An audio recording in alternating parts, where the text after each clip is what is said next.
ചെട്ടികുളങ്ങര കൈതതെക്ക് ശ്രീഭദ്ര ഗീതാ സ്വാധ്യായ സമിതി 1ാം വാർഷികാഘോഷം നടത്തി. SSLC അവാർഡ് ദാനവും ഇതിനോടനുബന്ധിച്ച് സംഘടിപ്പിച്ചു. ചെട്ടികുളങ്ങര കൈതതെക്ക് ശ്രീഭദ്ര ഗീതാ സ്വാധ്യായ സമിതി 1ാം വാർഷികാഘോഷം നടത്തി.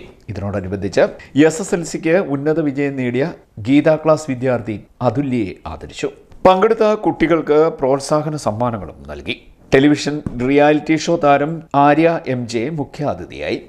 ജാതി മത വർഗ വർണ്ണ ചിന്തകളൊക്കെ ഇല്ലാതെ നമ്മളെല്ലാം ഒന്നാണ് അല്ലെ. എല്ലാവരും എന്തിനാണ് അടി ഉണ്ടാകുന്നത് അല്ലെ? എന്തിനാണ് അവിടെ ഇവിടെയും യുദ്ധങ്ങൾ ഉണ്ടാകുന്നത്? എന്തിനാണ്? ജാതി മതം വർഗം വർണ്ണം ഇതിന്റെ ഒക്കെ പേരിലാണ്. ഇതൊന്നുമില്ലാതെ നാം ഒന്നാണ് എന്നുള്ള ഒരു തോന്നലാണ് നമ്മളുടെ മനസ്സിലൊക്കെ ഉണ്ടാകേണ്ടത്.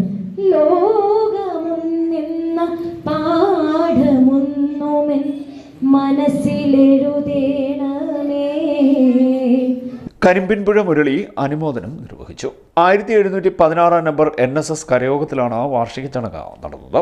NSS സെക്രട്ടറി സുരേഷ് കുമാർ അധ്യക്ഷത വഹിച്ചു. SSLCക്ക് ഉന്നത വിജയം നേടിയ അതുല്യയ്ക്ക് ആദരവ് നൽകിയത് ഗീത അധ്യാപകർ ഒരുമിച്ചായിരുന്നു. സുകുമാരപിള്ള, ചന്ദ്രിക തുടങ്ങിയവർ സംസാരിച്ചു. സഞ്ജു സ്വാഗതവും സുദർശനൻ കൃതജ്ഞതയും പറഞ്ഞു. CDNet news, Kayamkulam.